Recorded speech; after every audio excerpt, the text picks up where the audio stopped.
کے لیے آسمان کے دروازے نہیں کھولے جائیں گے۔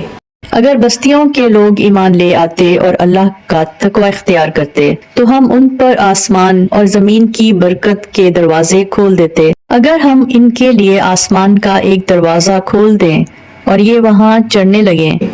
ایک اور جگہ جہاں پر اللہ تعالیٰ نے آسمان کے دروازوں کا ذکر کیا ہے، یہاں پہ اللہ تعالیٰ نے کفار کو مخاطب کر کے کہا ہے کہ اگر ان کے لیے آسمان کے دروازے کھول دے اس کے باوجود وہ کبھی ایمان نہیں لائیں گے، وہ انکار ہی کریں گے۔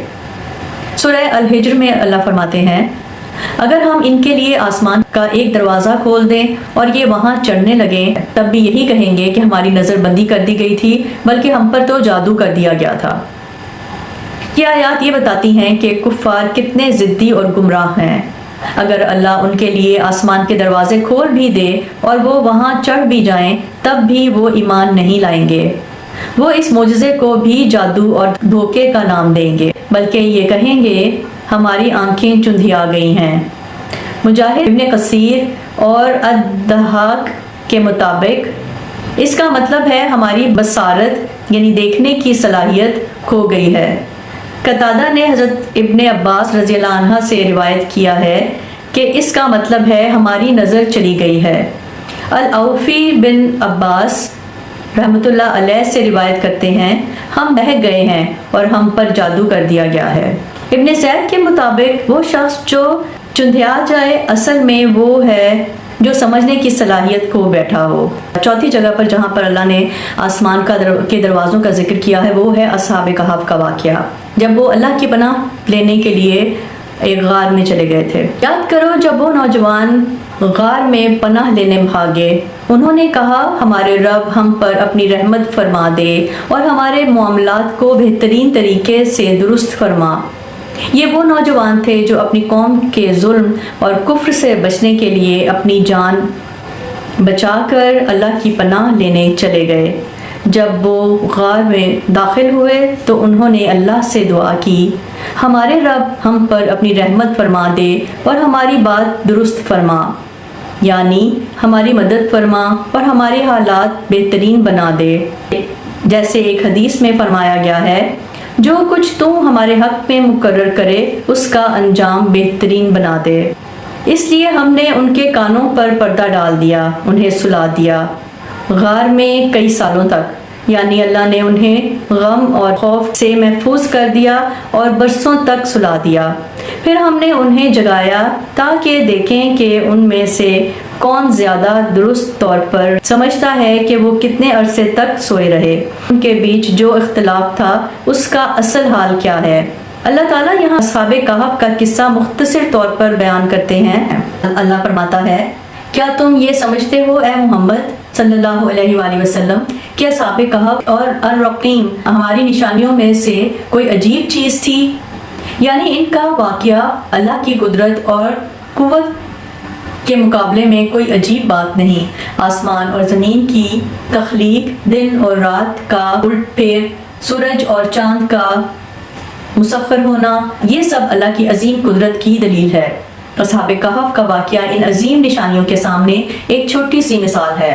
مجاہد نے ابن جریج سے روایت کیا ہے ہماری نشانیوں میں اس سے بھی زیادہ عجیب چیزیں ہیں۔ الاوفی حضرت ابن عباس رحمۃ اللہ علیہ سے روایت کرتے ہیں جو علم سنت اور کتاب تمہیں دی گئی ہے وہ اصحاب کہف اور الرقیم کے واقعے سے زیادہ بہترین ہے، یعنی کہ قرآن کریم۔ محمد بن اسحاق کے مطابق میں نے اپنی مخلوق کے سامنے اصحاب کہف اور الرقیم سے زیادہ کوئی عظیم دلیل ظاہر نہیں کی۔ الکہف کا مطلب ہے غار جس میں وہ نوجوان چھپ گئے تھے۔ الرقیم کے متعلق مختلف رائے ہیں۔ ابن عباس رحمۃ اللہ علیہ کے مطابق یہ علا کے قریب ایک وادی کا نام ہے۔ الضحاک کے مطابق کہف ایک وادی میں تھا اور الرقیم اس وادی کا نام تھا۔ مجاہد کے مطابق الرقیم ان کی عمارتیں تھیں۔ ابن جریج کے مطابق الرقیم اس پہاڑ کا نام ہے جس میں یہ غار ہے۔ سعید ابن جبیر کے مطابق الرقیم ایک پتھر تھا جس میں ان کا واقعہ لکھا گیا اور پھر غار کے دروازے پر رکھ دیا گیا۔ یہ واقعہ ہمیں سکھاتا ہے کہ جو لوگ اللہ کی پناہ لیتے ہیں اللہ انہیں اپنی قدرت سے محفوظ رکھتا ہے۔ کافر جتنی بھی دلیلیں دیکھ لیں وہ صرف بہانے بنائیں گے، اور ہدایت انہی کو ملتی ہے جو اللہ سے سچائی کے ساتھ طلب کرتے ہیں۔ اس کے بعد اللہ تعالیٰ نے آسمان کے دروازوں کا ذکر جس آیت میں کیا ہے، وہاں اللہ تعالیٰ نے خوشخبری سنائی ہے اپنے ان لوگوں کو جو کہ اللہ کی فرمانبرداری کرتے ہیں۔ تو اللہ فرماتا ہے آسمان اور زمین کے دروازے ایمان والوں کے لیے برکات سے کھول دے گا۔ سورہ الاعراف میں اللہ فرماتے ہیں اگر بستیوں کے لوگ ایمان لے آتے اور اللہ کا تقوی اختیار کرتے تو ہم ان پر آسمان اور زمین کی برکت کے دروازے کھول دیتے، مگر انہوں نے جھٹلایا تو ہم نے ان کو ان کے اعمال کی وجہ سے پکڑ لیا۔ سورہ اعراف میں اللہ فرماتا ہے بھلا کیا یہ لوگ اللہ کی دی ہوئی ڈھیل کے انجام سے بے فکر ہو چکے ہیں؟ اگر ایسا ہے تو یہ یاد رکھیں اللہ کی دی ہوئی ڈھیل سے وہی لوگ بے فکر ہو بیٹھے ہیں جو آخر کار نقصان اٹھانے والے ہوتے ہیں۔ اللہ کے حکم کو ماننے والوں کے لیے رزق کی برکات اور رحمت کے دروازے کھل جاتے ہیں، مگر جو اللہ کے حکم کو جھٹلاتے ہیں ان کو عذاب کا سامنا کرنا پڑتا ہے۔ برکت ایمان سے آتی ہے جبکہ کفر عذاب کو بلاتا ہے۔ اللہ تعالیٰ یہاں یہ ان بستیوں کے لوگوں کا ذکر فرما رہے ہیں جنہوں نے اپنے پاس بھیجے گئے رسولوں پر کمزور ایمان رکھا۔ اللہ نے ایک اور جگہ فرمایا کیا کوئی بستی ایسی تھی جو عذاب دیکھ کر ایمان لے آئی ہو اور اس کا ایمان اس کے لیے نفع بخش بنا ہو؟ یونس علیہ السلام کی قوم کے سوا جب انہوں نے ایمان لیا تو ہم نے ان سے دنیا کی زندگی میں ذلت کا عذاب ہٹا دیا اور ایک مدت تک انہیں فائدہ اٹھانے دیا۔ یہ آیت یہ واضح کرتی ہے کہ کسی بھی بستی نے تمام طور پر ایمان قبول نہیں کیا سوائے حضرت یونس علیہ السلام کی قوم کے، کیونکہ انہوں نے عذاب دیکھنے کے بعد ایمان لے آنے کا فیصلہ کیا۔ اللہ نے حضرت یونس علیہ السلام کے متعلق فرمایا اور ہم نے انہیں 1,00,000 یا اس سے بھی زیادہ لوگوں کی طرف بھیجا اور وہ ایمان لائے تو ہم نے انہیں ایک مدت تک زندگی کے مزے اٹھانے دیے۔ اللہ اور جگہ فرماتے ہیں اور ہم نے کسی بھی بستی میں کوئی ڈر سنانے والا نہیں بھیجا۔